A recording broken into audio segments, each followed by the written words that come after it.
नमस्कार, DD news में आप सभी का स्वागत है। मैं हूं ऋतु वर्मा। खबरों को विस्तार से देखें उससे पहले नजर डालेंगे अभी तक की हेडलाइंस पर। अंबाला में सेना के सर्वोच्च कमांडर ने भरी राफेल से उड़ान। 2 अलग अलग लड़ाकू विमानों में उड़ान भरने वाली पहली महिला राष्ट्रपति बनी द्रौपदी मुर्मू।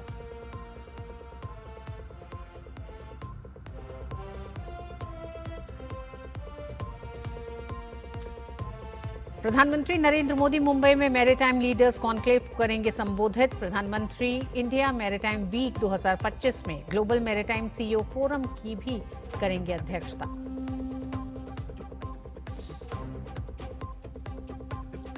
बिहार में सभी दलों ने प्रचार में झोंकी ताकत। अमित शाह, राजनाथ सिंह, योगी आदित्यनाथ और नीतीश कुमार ने संभाला एनडीए का मोर्चा। राहुल गांधी और तेजस्वी यादव भी कर रहे हैं संयुक्त जनसभाएं।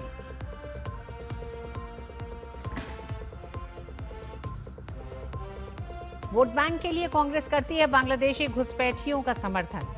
कांग्रेस के कार्यक्रम में बांग्लादेश के राष्ट्रगान गाने को लेकर भाजपा का हमला। कहा, बंगाल में केवल जिहादी, दुष्कर्म करने वाले और दंगाई सुरक्षित। भीषण चक्रवाती तूफान मोन्था कमजोर होकर चक्रवाती तूफान में बदला। प्रभावित इलाकों में भारी बारिश का दौर। राहत और बचाव कार्य के लिए टीमें मुस्तैद। प्रधानमंत्री नरेंद्र मोदी आज मुंबई के दौरे पर रहेंगे। पीएम इंडिया मैरीटाइम वीक 2025 में शामिल होंगे और मैरीटाइम लीडर्स कॉन्क्लेव को संबोधित करेंगे। इसके साथ ही प्रधानमंत्री ग्लोबल मैरीटाइम सीईओ फोरम की अध्यक्षता भी करेंगे। मुंबई में इंडिया मैरीटाइम वीक 2025 का आयोजन किया जा रहा है। प्रधानमंत्री नरेंद्र मोदी इसमें शामिल होंगे। कार्यक्रम नेस्को एग्जीबिशन सेंटर में आयोजित होगा। इंडिया मैरीटाइम वीक 2025 वैश्विक समुद्री पारिस्थितिक तंत्र के भविष्य पर विचार विमर्श करने के लिए सभी हितधारकों को एक साथ लाता है। 27 से 31 अक्टूबर तक चलने वाले इंडिया मैरीटाइम वीक 2025 का विषय महासागरों का एकीकरण, एक समुद्री दृष्टिकोण है। पीएम मैरीटाइम लीडर्स कॉन्क्लेव को संबोधित करेंगे। साथ ही ग्लोबल मैरीटाइम सीईओ फोरम की अध्यक्षता करेंगे। इस कार्यक्रम में प्रधानमंत्री नरेंद्र मोदी की भागीदारी भारत की समुद्री अमृतकाल विजन 2047 के प्रति प्रतिबद्धता को दर्शाती है, जिसका उद्देश्य भारत को दुनिया के अग्रणी समुद्री शक्तियों में शामिल करना है। इस कार्यक्रम में 85 से अधिक देशों की भागीदारी, 1 लाख से अधिक प्रतिनिधि और 350 से अधिक अंतर्राष्ट्रीय वक्ता शामिल होंगे। इंडिया मैरीटाइम वीक नीति, व्यापार, तकनीक और लोगों को एक साथ एक मंच पर लाती है ताकि समुद्री अर्थव्यवस्था का भविष्य तय किया जा सके। प्रधानमंत्री नरेंद्र मोदी की उपस्थिति उनके समुद्री क्षेत्र के विकास और मैरीटाइम अमृतकाल विजन 2047 की प्रतिबद्धता को दर्शाती है। कैमरा पर्सन कपिल मस्की के साथ श्यामा मिश्रा, डीडी न्यूज, मुंबई। प्रधानमंत्री नरेंद्र मोदी ने जापान की प्रधानमंत्री साने ताकाइची से बातचीत की। पीएम ने उन्हें पीएम चुने जाने पर हार्दिक बधाई भी दी। प्रधानमंत्री ने सोशल मीडिया प्लेटफॉर्म एक्स पर लिखा, जापान की प्रधानमंत्री साने ताकाइची के साथ सार्थक बातचीत हुई। उन्हें पदभार ग्रहण करने पर बधाई दी और आर्थिक सुरक्षा, रक्षा सहयोग और प्रतिभा गतिशीलता पर केंद्रित भारत जापान विशेष रणनीतिक और वैश्विक साझेदारी को आगे बढ़ाने के हमारे साझा दृष्टिकोण पर चर्चा की। प्रधानमंत्री ने आगे लिखा, हम इस बात पर सहमत हुए कि वैश्विक शांति, स्थिरता और समृद्धि के लिए भारत जापान के मजबूत संबंध अत्यंत महत्वपूर्ण हैं। तीनों सेनाओं की सर्वोच्च कमांडर राष्ट्रपति द्रौपदी मुर्मू ने वायुसेना के अंबाला स्टेशन से अत्याधुनिक लड़ाकू विमान राफेल में उड़ान भरी। राष्ट्रपति मुर्मू इससे पहले सुखोई 30 लड़ाकू विमान में भी उड़ान भर चुकी हैं। राष्ट्रपति ने 7 अप्रैल 2023 को वायुसेना के तेजपुर स्टेशन से सुखोई विमान में उड़ान भरी थी। इस तरह 2 अलग अलग लड़ाकू विमानों में उड़ान भरने वाली वो पहली महिला राष्ट्रपति हैं। इसे नारी सशक्तिकरण के बड़े प्रतीक के रूप में देखा जा रहा है। राष्ट्रपति ने उड़ान भरने से पहले वहां मौजूद लोगों का अभिवादन स्वीकार किया।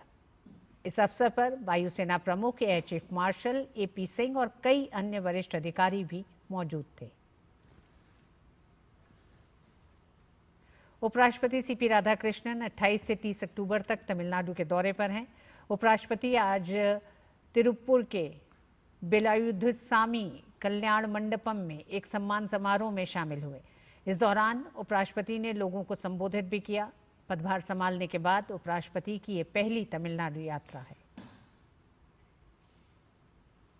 उपराष्ट्रपति सीपी राधाकृष्णन पदभार ग्रहण करने के बाद पहली बार अपने गृह राज्य तमिलनाडु के दौरे पर हैं, जहां कोयम्बटूर के हवाई अड्डे पर भव्य स्वागत किया गया। उपराष्ट्रपति सीपी राधाकृष्णन अपने गृह नगर तिरुपुर पहुंचे, जहां उन्होंने अपनी मां का आशीर्वाद लिया। बिहार विधानसभा चुनाव में सभी दलों ने प्रचार अभियान तेज कर दिया है और इसी क्रम में रक्षा मंत्री और वरिष्ठ भाजपा नेता राजनाथ सिंह ने हायाघाट विधानसभा क्षेत्र में चुनावी जनसभा को संबोधित किया। सभा के दौरान उन्होंने महागठबंधन के घोषणा पत्र को झूठ का पुलिंदा करार देते हुए कहा कि वोट बैंक की राजनीति में आरजेडी और कांग्रेस के नेता इतने नीचे गिर चुके हैं कि अब वे जनता से झूठे वादों के सहारे वोट मांग रहे हैं। राजनाथ सिंह ने जनता से अपील की कि वे विकास और सुशासन की राह पर चलने वाली सरकार को ही समर्थन दें।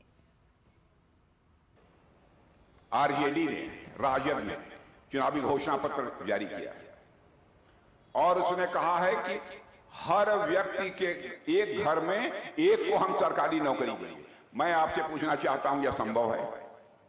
मेरे बहनों भाइयों, जो समझदार लोग हों, कम से कम उनसे मैं पूछना चाहता हूं कि लगभग यहां 2,80,00,000 घर हैं। क्या कोई ऐसा महापुरुष आ सकता है जो कि सभी घरों में 5 साल के अंदर सबको एक एक पक्की सरकारी नौकरी दे? मैं लालू जी और तेजस्वी जी से और राहुल गांधी से पूछना चाहता हूं कि राहुल जी, तेजस्वी जी, लालू जी, क्या सच बोलकर राजनीति नहीं की जा सकती? राजनीतिक कामयाबी हासिल करने के लिए झूठ बोलना का यह आवश्यक है। केंद्रीय गृह मंत्री अमित शाह ने बिहार के दरभंगा जिले के अलीनगर में चुनावी जनसभा को संबोधित किया। उन्होंने एनडीए प्रत्याशी मैथिली ठाकुर के समर्थन में वोट की अपील की। अमित शाह ने विपक्षी दलों पर तीखा हमला करते हुए कहा कि कांग्रेस और लालू प्रसाद की सरकारों ने धारा 370 को 70 साल तक बचाए रखा, जबकि प्रधानमंत्री मोदी ने इसे हमेशा के लिए खत्म कर दिया। एक कांग्रेस पार्टी है, लालू एंड कंपनी, धारा 370 को 70 साल से बचाकर बैठी थी। मोदी जी ने धारा 370 को 5 अगस्त 2019 को हमेशा के लिए समाप्त कर दिया। एक जमाना था जब आतंकवादी भारत की भूमि को लहूलुहान कर चले जाते थे, कोई जवाब नहीं मिलता। उरी में हमला किया, पुलवामा में किया, पहलगांव में किया, एक बार सर्जिकल स्ट्राइक की, दूसरी बार एयर स्ट्राइक की और तीसरी बार ऑपरेशन सिंदूर कर पाकिस्तान के घर में घुस कर सका। अमित शाह ने पीएफआई मुद्दे पर भी कांग्रेस और राजद पर निशाना साधा और कहा कि मोदी सरकार ने पीएफआई की जमात को जेल में डालने का काम किया है। कांग्रेस की सरकारों के समय में पीएफआई बना, कोई बैन नहीं लगाता था। मोदी जी ने एक ही रात में पीएफआई पर बैन लगाकर 100 से अधिक स्थानों पर रेड कर पीएफआई की पूरी जमात को जेल की सलाखों के पीछे पहुंचा। मैं वादा कर जाता हूं, भारतीय जनता पार्टी का एक भी सांसद है तब तक एक भी पीएफआई वालों को जेल की सलाखों के बाहर नहीं आने। बिहार विधानसभा चुनाव की तैयारियां जोर पकड़ चुकी हैं। हर पार्टी जनता को साधने में जुटी है और कांग्रेस नेता राहुल गांधी भी बिहार के दौरे पर पहुंचे हैं। राहुल गांधी ने एक रैली के दौरान नीतीश कुमार और बीजेपी पर तीखा हमला बोला है। उन्होंने कहा कि बिहारियों का बिहार में कोई भविष्य नहीं है। नीतीश कुमार 20 साल से यहां सरकार चला रहे हैं। मुझे बताएं कि उन्होंने पिछले 20 सालों में बिहार में शिक्षा, स्वास्थ्य और रोजगार के लिए क्या किया है। बिहार में बिहारियों का कोई भविष्य नहीं है। यहां पे 20 साल से नीतीश जी सरकार चला रहे हैं, अपने आप को अति पिछड़ा कहते हैं। मैं आपसे पूछना चाहता हूं, बिहार में शिक्षा के लिए, स्वास्थ्य के लिए, रोजगार के लिए पिछले 20 सालों में इन्होंने क्या किया है, मुझे आप बता दीजिए। और बिहार चुनाव से जुड़ी खबरें जारी रहेंगी। वक्त एक छोटे से ब्रेक का है। व्यक्तिगत जानकारी के लिए ऑनलाइन अनुरोधों से रहें सावधान। कुछ भी जानकारी देने से पहले जरूर सोचें। कोई भी वैधानिक कंपनी फोन या इंटरनेट पर आपसे निजी जानकारी कभी भी नहीं मांगती, इसलिए ऐसे कॉल या ईमेल आने पर अपनी जानकारी देने से पहले समझदारी दिखाएं और सावधानी बरतें।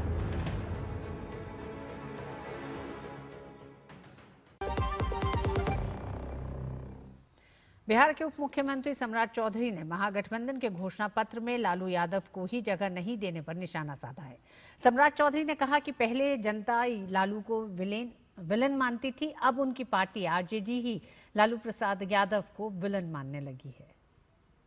उनका बेटा ही विलन मान रहा है, अपने मैनिफेस्टो में लालू जी को जगह तक नहीं दे रहा। तो बिहार की जनता तो मान ही रही है कि वो विलन है बिहार के। अब राजद और महागठबंधन के लोग भी कहने लगे कि लालू जी विलन है। बिहार में विधानसभा चुनाव से पहले राजनीतिक दलों ने चुनाव प्रचार भी तेज कर दिया है। इसी कड़ी में बिहार में राजद नेता तेजस्वी यादव ने मुजफ्फरपुर में जनसभा को संबोधित किया। इस दौरान तेजस्वी यादव ने कहा कि बिहार में केवल सरकार ही नहीं बनानी, बल्कि बिहार को बनाने का भी काम करना है। इसी के साथ उन्होंने कहा कि यदि महागठबंधन की सरकार बनती है तो बिहार के युवाओं के लिए रोजगार पर भी तेजी से काम किया जाएगा। और हम सब लोग नए सोच के, केवल हम लोगों को सरकार ही नहीं बनाना है, बल्कि बिहार बनाने का काम करना है। बिहार बनाने का काम करना है। एक मौका मिलेगा तो नौकरी मिलेगी पक्की, और तेजस्वी आपकी उम्मीदों को लगाएगा छक्का। सरकार बनते ही 20 दिनों के अंदर कानून बनाया जाएगा कि जिस परिवार में सरकारी नौकरी नहीं है, उस परिवार में एक सरकारी नौकरी हम लोग देने का काम करेंगे। और बिहार विधानसभा चुनाव में सभी दलों ने प्रचार अभियान तेज कर दिया है। इसी क्रम में उत्तर प्रदेश के मुख्यमंत्री योगी आदित्यनाथ ने रघुनाथपुर में चुनावी रैली को संबोधित किया। रैली के दौरान उन्होंने महागठबंधन पर निशाना साधते हुए कहा कि आरजेडी आज भी अयोध्या में भगवान श्री राम मंदिर और सीतामढ़ी में माता सीता के मंदिर और कॉरिडोर का विरोध कर रही है। योगी आदित्यनाथ ने जनता से भाजपा के पक्ष में समर्थन की अपील करते हुए कहा कि विकास और आस्था दोनों का सम्मान केवल एनडीए सरकार ही करती है। आरजेडी और उनके लोग आज भी अयोध्या में श्री राम जन्मभूमि पर भगवान राम के मंदिर का विरोध कर रहे हैं। सीतामढ़ी और उसके आसपास के क्षेत्र में मां जानकी के भव्य मंदिर के निर्माण और कॉरिडोर के विकास के लिए किए जाने वाले कार्य का विरोध कर रहे हैं। डबल इंजन की एनडीए की सरकार अब पहचान के संकट के लिए मोहताज नहीं। हर बिहारी आज अपने गौरव के साथ सीना तान करके देश और दुनिया के अंदर जाता है, अपनी पहचान को प्रस्तुत करता है। उत्तर प्रदेश की योगी सरकार ने गन्ना किसानों के हित में ऐतिहासिक फैसला लिया है। पेराई सत्र 2025-26 के लिए गन्ना मूल्य में 30 रुपए प्रति क्विंटल की बढ़ोतरी की गई है। अब अगेती गन्ना 400 और सामान्य 390 प्रति क्विंटल मिलेगा। गन्ना विकास मंत्री लक्ष्मी नारायण चौधरी के मुताबिक इस फैसले से किसानों को करीब 3000 करोड़ का अतिरिक्त भुगतान होगा। उन्होंने कहा कि गन्ना किसान केवल उत्पादक नहीं, बल्कि प्रदेश की अर्थव्यवस्था के सशक्त स्तंभ हैं। सरकार ने अब तक किसानों को 2.90 लाख करोड़ रुपए का भुगतान किया है, जो पिछली सरकारों से 1.42 लाख करोड़ से अधिक है। पारदर्शी नीतियों से 122 चीनी मिलों में 12,000 करोड़ रुपए का निवेश हुआ है। वहीं योगी सरकार में 4 नई चीनी मिलें स्थापित हुई हैं, 6 एक फिर से शुरू की गई हैं और 42 मिलों की उत्पादन क्षमता बढ़ाई गई है। साथ ही स्मार्ट गन्ना किसान प्रणाली में बिचौलियों का राज खत्म कर भुगतान सीधे किसानों के खातों तक पहुंचाया है। इथेनॉल उत्पादन में भी प्रदेश ने नई ऊंचाइयां छुई हैं। अब उत्पादन 182 करोड़ लीटर तक पहुंच गया है इथेनॉल का, जिससे उत्तर प्रदेश देश में प्रथम स्थान पर बना हुआ है। भाजपा के राष्ट्रीय प्रवक्ता शहजाद पूनावाला ने इंडी गठबंधन पर करारा हमला करते हुए कहा कि इनकी एक ही पहचान जुबान पर संविधान और मन में वोट बैंक की दुकान। आइए सुनते हैं शहजाद पूनावाला ने आगे क्या कहा। इंडी अलायंस की एक ही पहचान, जुबान पे संविधान पर मन में वोट बैंक की दुकान, और इसके बहुत सारे मिल चुके हैं प्रमाण।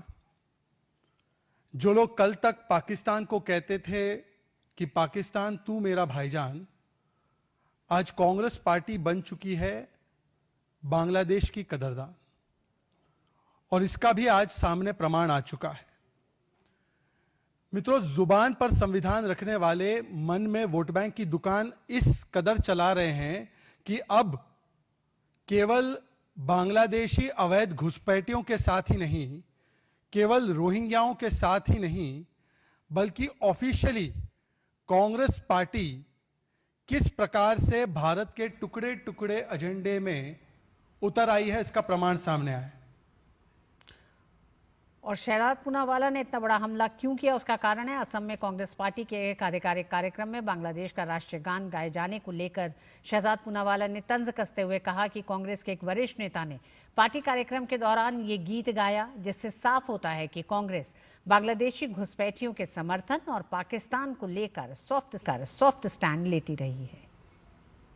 देश में यूपीए के कालखंड में और कांग्रेस के जमाने में करोड़ों घुसपैठियों को बसाने का काम, अभी हमने सैम पित्रोदा से लेकर सैयदा हमीद और गुलाम मीर के बांग्लादेशी इन्फिल्ट्रेटर्स के समर्थन में दिए गए बयानों का भी हमने प्रेस कॉन्फ्रेंस किया था। और अब तो ऑफिशियली पार्टी के मंच से कांग्रेस पार्टी बांग्लादेश के नेशनल एंथम को गाकर अपना समर्थन प्रकट करती है। रक्षा मंत्री राजनाथ सिंह 1 नवंबर को मलेशिया के कुआलालंपुर में 12वीं आसियान रक्षा मंत्रियों की बैठक प्लस ADMM प्लस में भाग लेंगे। वे ADMM प्लस के 15 वर्षों पर चिंतन और भविष्य की रूपरेखा विषय पर आयोजित मंच को संबोधित करेंगे। इसके साथ ही मलेशिया की अध्यक्षता में 31 अक्टूबर को आसियान भारत रक्षा मंत्रियों की दूसरी अनौपचारिक बैठक आयोजित की जाएगी, जिसमें सभी आसियान सदस्य देशों के रक्षा मंत्री भाग लेंगे। इस बैठक का उद्देश्य आसियान सदस्य देशों और भारत के बीच रक्षा और सुरक्षा सहयोग को और मजबूत करना और एक्ट ईस्ट नीति को आगे बढ़ाना है। 2 दिवसीय यात्रा के दौरान रक्षा मंत्री भाग लेने वाले ADMM प्लस देशों के अपने समकक्षों और मलेशिया के वरिष्ठ नेतृत्व के साथ द्विपक्षीय बैठकें करने की भी उम्मीद है। दिल्ली में बढ़ते प्रदूषण को देखते हुए दिल्ली सरकार ने कमर कस रखी है। लगातार क्लाउड सीडिंग के जरिए दिल्ली वासियों को प्रदूषण से राहत देने का काम जारी है। दिल्ली पर्यावरण मंत्री मनजिंदर सिंह सिरसा ने हाल ही में इसको लेकर ताज़ा जानकारी साझा की। उन्होंने बताया कि IMD के मुताबिक अभी तक 10 से 15% नमी है। मंगलवार के दिन इसको लेकर ट्रायल हो गया है। अगला ट्रायल 20 से 25% नमी पर किया जाएगा। IMD के मुताबिक उम्मीद है कि शाम 4 बजे के बाद नमी बढ़ेगी और इसके बाद फिर से ट्रायल होगा। देखिए, अभी IMD के मुताबिक 10 से 15% अभी तक भी मॉइस्चर है। कल हमारी 10 से 15% वाले मॉइस्चर में ट्रायल हो गई है, और अब जो अगली ट्रायल है वो 10 से 15% मॉइस्चर से ज्यादा मॉइस्चर 20%, 25% मॉइस्चर पे होगी। शाम तक की उम्मीद है जो IMD के मुताबिक कि शाम 4 बजे के बाद मॉइस्चर और बढ़ने की उम्मीद है। तो जैसे ही मॉइस्चर की रिपोर्ट आएगी तो अगली ट्रायल फिर से शुरू की जाएगी। उपराष्ट्रपति CP राधाकृष्णन 28 से 30 अक्टूबर तक तमिलनाडु के दौरे पर हैं। पदभार संभालने के बाद उपराष्ट्रपति की ये पहली तमिलनाडु यात्रा है। इस दौरान उपराष्ट्रपति ने कोयम्बटूर में आयोजित विभिन्न कार्यक्रमों में हिस्सा लिया। इस पर देखिए हमारी विशेष रिपोर्ट। उपराष्ट्रपति का पदभार ग्रहण करने के बाद तमिलनाडु की अपनी पहली यात्रा पर कोयम्बटूर पहुंचे सीपी राधाकृष्णन का कोयम्बटूर अंतर्राष्ट्रीय हवाई अड्डे पर लोगों ने भव्य स्वागत किया। दरअसल सीपी राधाकृष्णन का यह तमिलनाडु दौरा सेशल्स गणराज्य की आधिकारिक यात्रा से लौटने के बाद हो रहा है। कोयम्बटूर सिटीजन फोरम ने उपराष्ट्रपति सीपी राधाकृष्णन का गर्मजोशी के साथ अभिनंदन भी किया। इसके साथ ही उपराष्ट्रपति को गार्ड ऑफ ऑनर भी दिया गया। उपराष्ट्रपति ने सेवा, निष्ठा और राष्ट्र निर्माण को मुख्य मूल्यों के रूप में रेखांकित करते हुए विकसित भारत लक्ष्य हेतु सामूहिक प्रयासों की आवश्यकता पर जोर दिया। उपराष्ट्रपति ने कोयम्बटूर के साथ अपने गहरे जुड़ाव को साझा करते हुए कहा कि कोयम्बटूर के लोगों की मेहनत और उनकी उद्यमशीलता की भावना सराहनीय है। उपराष्ट्रपति ने उद्योगों के विकास के साथ साथ श्रमिकों के कल्याण को भी आवश्यक बताया। My journey is very closely connected with Coimbatore. It will be continued. I will do everything for the development of Tamil Nadu and Coimbatore region also, and for the entire country. This is my message. उपराष्ट्रपति ने कोयम्बटूर के town hall निगम भवन का दौरा किया और राष्ट्रपिता महात्मा गांधी की प्रतिमा पर पुष्पांजलि अर्पित की। इसके साथ ही उपराष्ट्रपति ने कोयम्बटूर के पेरूर मठ में शांतलिंग रामासामी आदिगलर के शताब्दी समारोह में भी भाग लिया और एक अनुशासित एवं सामंजस्यपूर्ण समाज के निर्माण में आदिगलर के आजीवन योगदान की प्रशंसा की। उपराष्ट्रपति राधाकृष्णन ने तिरुप्पूर कुमारन की प्रतिमा पर भी पुष्पांजलि अर्पित की। Bureau report, DD news. राष्ट्रपति द्रौपदी मुर्मू ने अंबाला वायुसेना अड्डे से राफेल विमान में उड़ान भरी। राष्ट्रपति द्रौपदी मुर्मू के लिए लड़ाकू विमान में ये दूसरी उड़ान है। हमारी संवाददाता नंदिता डागर अंबाला से रिपोर्ट कर रही हैं और इस उड़ान के महत्व पर प्रकाश डाल रही हैं। हमारी फौजों के सबसे ऊंचे कमांडर ने रफाल फाइटर जेट में उड़ान भरी अंबाला के फ्रंट लाइन एयरफोर्स बेस से। रफाल का इस्तेमाल ऑपरेशन सिंदूर के शुरुआती दिनों में बड़ी कामयाबी से हुआ था। उन्होंने पाकिस्तान के टेररिस्ट कैंपों, वहाँ के एयरफोर्स बेसिस के रनवेयों को और वहाँ पे खड़े F-16 और UAVs को बुरी तरह ध्वस्त कर दिया था। ऑपरेशन सिंदूर के शुरुआत के 6 महीनों के अंदर अंदर प्रधानमंत्री का अरब सागर में INS विक्रांत पर जाना और राष्ट्रपति का रफाल में उड़ान भरना एक कड़ा संदेश है। टेररिस्ट स्टेट पाकिस्तान को चेतावनी है और हमारे देशवासियों को आश्वस्त करना भी एक संदेश है। कैमरा पर्सन गिरी और योगेश के साथ अंबाला से मैं नंदिता डागर, डीडी न्यूज़ के लिए। साइप्रस के विदेश मंत्री कॉन्स्टेंटिनोस कम्बोस अपनी पहली आधिकारिक यात्रा पर भारत पहुंचे। सोशल मीडिया प्लेटफॉर्म एक्स पर एक पोस्ट शेयर करते हुए विदेश मंत्रालय ने बताया कि साइप्रस गणराज्य के विदेश मंत्री का भारत पहली आधिकारिक यात्रा पर हार्दिक स्वागत करता है।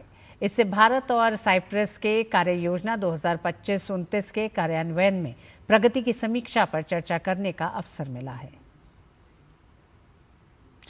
दिल्ली स्थित जामिया मिलिया इस्लामिया यूनिवर्सिटी ने बुधवार को अपना 105वां स्थापना दिवस मनाया। इस अवसर पर केंद्रीय मंत्री किरण रिजिजू मुख्य अतिथि के रूप में शामिल हुए। उन्होंने छात्रों को संबोधित करते हुए उर्दू भाषा की सराहना की और कहा कि उर्दू जैसी खूबसूरत जुबान दुनिया में नहीं है।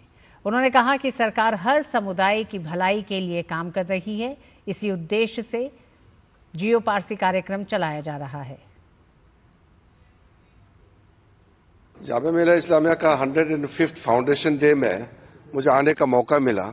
इस सेंटर से हिंदुस्तान का बहुत बड़ा संदेश यहाँ से निकल करके जा रहे हैं। पहले से भी चलते आए हैं और भविष्य के लिए भी चलेगा। यहाँ जिस स्तर का एजुकेशन होता है, standard of education, discipline and varieties, इनके जो total numbers of faculty, subject और जितने यहाँ स्टूडेंट्स हैं, ये बहुत बड़ा स्केल में यहाँ काम चलते हैं। तो मैं मानता हूँ कि हमारे मिनिस्ट्री से, मिनिस्ट्री ऑफ माइनॉरिटी अफेयर से भी हम मदद करना चाहते हैं। और इस बुलेटिन में बस इतना ही। डीडी न्यूज़ पे खबरें जारी रहेंगी। मुझे दीजिए अनुमति। नमस्कार।